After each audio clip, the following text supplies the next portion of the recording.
what is going on at the point of awakening or state of awakening? We can call it the state of awareness. You can talk about the state of awareness when you are meditating and your mind is calm and clear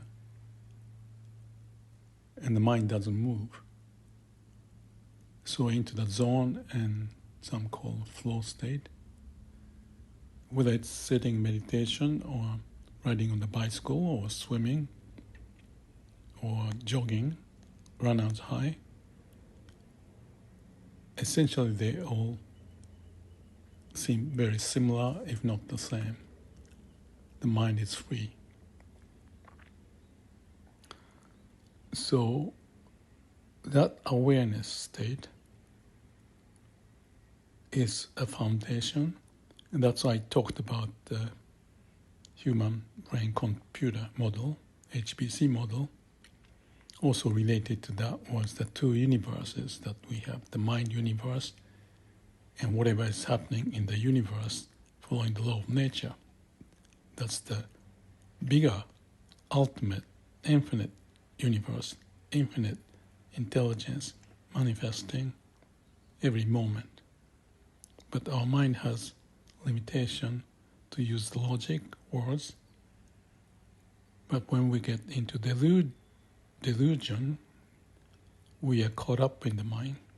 So that universe we can get caught up, need to be free if we want to be creative, or let's use the word enlightened, so that you are liberated. The state of awareness, state of being, finding the home as you are. So, one way to discussion is after the fact, and it's using the word, so, and the word and logic, so it's very limited, but still expressing the process and what happens may help myself to understand and clarify issues that is important to live our life. That's what I see. It's not the book knowledge. So one way that I can talk about is the process I went through last night and this morning. At the end, I came up to this word, Bonnosok Bodai. Delusion is by itself enlightenment, or delusion immediately means enlightenment. That's the English translation. So that's a contradictory, paradoxical statement. Delusion is enlightenment. How can anyone be deluded and have awareness at the same time? Being aware that you're deluded. But if you are aware that you're deluded, that's already awakening. So that's the kind of subtlety that we need to understand and see, not in thinking, but in actual state of our being. I had some thought and some trouble, so I didn't sleep well. So I put myself into the state of calm and quiet mind, but still my eyes are open, or eyes closed, but I was awake. So I had less sleep, and then after I woke up, well, maybe I have free time, so let's go back and lay in bed. So that's what I did, as if to capture more time to sleep or rest. If I don't sleep, if the mind is clear and resting, it's essentially the same as sleeping. So I thought, well, that's what I do when I cannot go anywhere. I just stay put and be aware. So I was doing it, and then this word, Bonnosok Bodai, delusion itself is enlightenment, popped up. What does that mean? Previously, I posted YouTube video about exercising as if there's only 5 minutes left to die. Exercising means be in the state of only 5 minutes left. Then what do? That put me into the position of not using my mind. It's in a useless manner, put me into more state of awareness. Prior to that, I had a video, perhaps several months ago. I said, let's live as if today is the last day of my life. And I have a video on that one.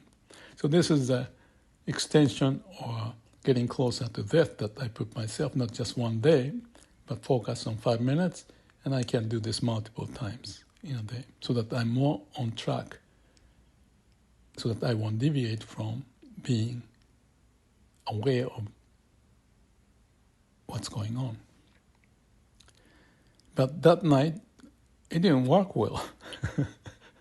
Because 5 minutes is a long time to sit in the bed, and you can, just like in meditation, the thought pops up. So it wasn't working well. So I thought, well, I just give up the thought and just be still. So some of the techniques sometimes work, it doesn't work in other times, depending upon the condition. So those are the kind of things, be careful that we have to know who we are, when and what works well. And that's part of the wisdom. Then I came to the point of 5 minutes not good enough. Let's think about 1 minute left. So it's to the point of, if I'm at the point of death, what's there? It's kind of simulating.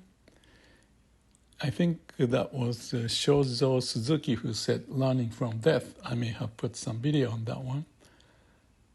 Death gives us the way to live if we are prepared. So we can learn from that death experience. Peaceful death. What is that need to be done? So we organize our life toward that. And if you go to Zen temple, and some of the ones even without Zen practice, they have very organized house. Everything is there. So when they die, everything's clear. So not much to worry about cleaning up or anything. So that's the kind of attitude of be on top of things all the time. And if you think about it, that's the good practice for samurai warriors, because in those days, hundreds of years ago, in Japan, as an example, you never know what's going to happen, so the samurai is ready to die or protect every minute. So that's the connection to living in the moment, and the connection to Zen, and their study of Zen, so that they are not self-centered, ego is gone, but ready at any moment. So that kind of practice. And if you can see that the swordsmanship or fencing or whatever has that connotation, because the surfing is another good example, or even the riding the bicycle, if you're not careful, you can be thrown away. The surfing is much, much immediate, that you fall easily, because that's how it is. And that gives you the sense. And I also have a notion of the Sun Tzu, who wrote about, what's the name of the book? Art of War. Know yourself, and if you know your enemy, you can win the battle. Know yourself as internal dimension, which include, let's say, connection to the root of who we are, the source, the laws of universe. That's the one universe I talked about. External is what is happening externally. You can process by vision, hearing, and the information worlds and what's going on in the brain. Let's call that. So the brain part and heart part has to be well understood and connected. So all of those, whether it's swordsmanship or bicycle or war or samurai, the swordsmanship, living in the moment, the zone, flow state, whatever the term is, or meditation for that matter, absorption. But still we use the brain, and that's the two universe, and you're not just living in one side of it, but the other mind and has to be in line to the way of the universe. So that there's alignment. And how we do that? If there's no alignment, what do you do? If there's no alignment and there's delusion in mind, and if the source is there, somewhere else I mentioned that if, I think it was Eckhart Tolle, saying that the thought pops up, but you still have in the background, the awareness, or something of that nature. So that statement captures what I also call the mirror mind. There's me looking at myself.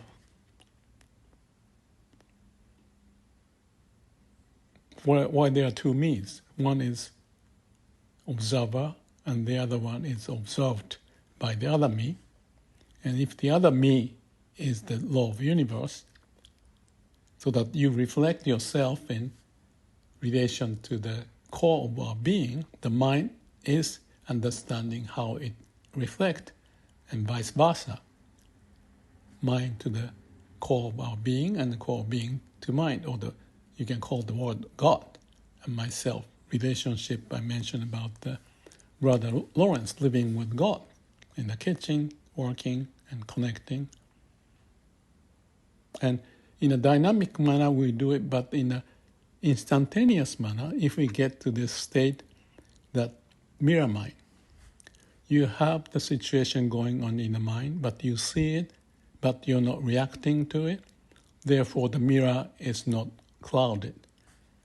Or if it's an example of the water have the waves, and you don't see bottom, but if the wave is much calmer, then you see the bottom. Or example of that statement I mentioned somewhere, the shadow of the branches move, but the dust doesn't move. So one universe has a movement, the other universe is still, vast stillness or emptiness, and they are both facing each other, and there's the awareness of being in that state. So that's, in essence, delusion is awareness or enlightenment. Bonno soku bodai. Delusion immediately is enlightenment. Paradoxical state of mind and body, if that's the way you want to call it, or mind and the universe,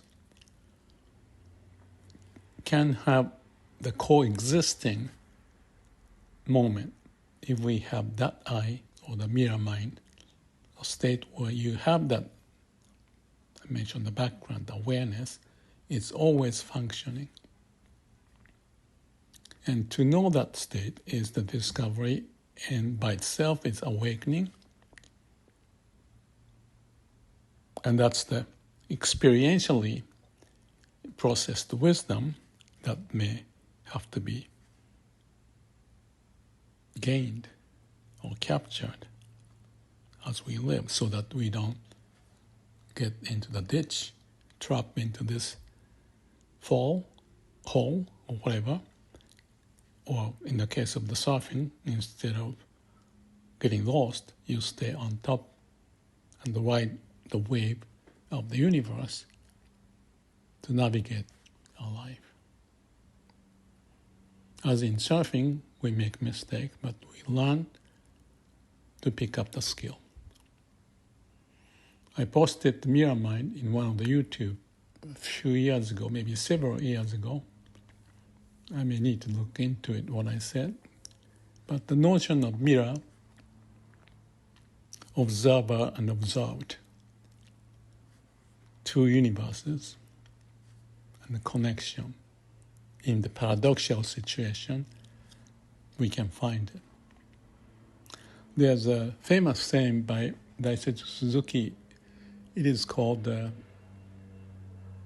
sokuhi no roni, immediate denial, the logic of immediate denial, which says A is not A but A. The delusion is not. And if you realize that, then you see the delusion with the eye of the wisdom. So delusion is not delusion, but the real delusion is the delusion you see with the eye of wisdom, the third eye, whatever the term. That's the pure awareness. And we can cultivate, we can retrain or release ourselves from the bad habit to have the pure sense of being awareness. And that's the state of the bliss, some may call it. You have the inner body sensation, the life energies there, and there's no blockage, no confinement, and the mind is kind of like a floating like a cloud, and you can see it. So before the cloud gets stormed and get lost, we observe it and it disappears. Because you know the reality of cloud. Cloud is not the cloud, but the cloud. The real cloud can be seen as the experience of wisdom to find what it is. So I try to capture what I went through this morning or last night, and relating to other topics that I discussed. And the journey continues. I fail here and there. Failure is not failure. We can see that failure as failure, that's enlightenment. And we can cultivate that learning so that like a art of war, me and the world, the mind and the universe, there's some conflict, but through that is the way of figuring out with the wisdom to navigate our life experientially, not conceptually and not in the book, not on the YouTube video after the fact, but as we live. And that's the kind of challenge or play of the game that God put us so that we can learn and understand the law of nature. And that will liberate us.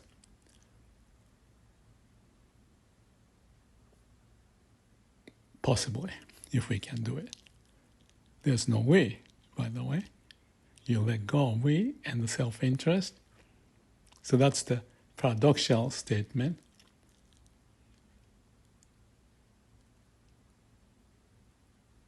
But if we know that the sky, the blue, the cloud, trees, cat, branches, shadows, and our mind and our life may be seen as a way to be enlightened as we move on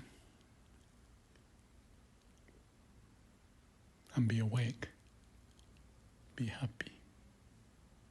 Thank you.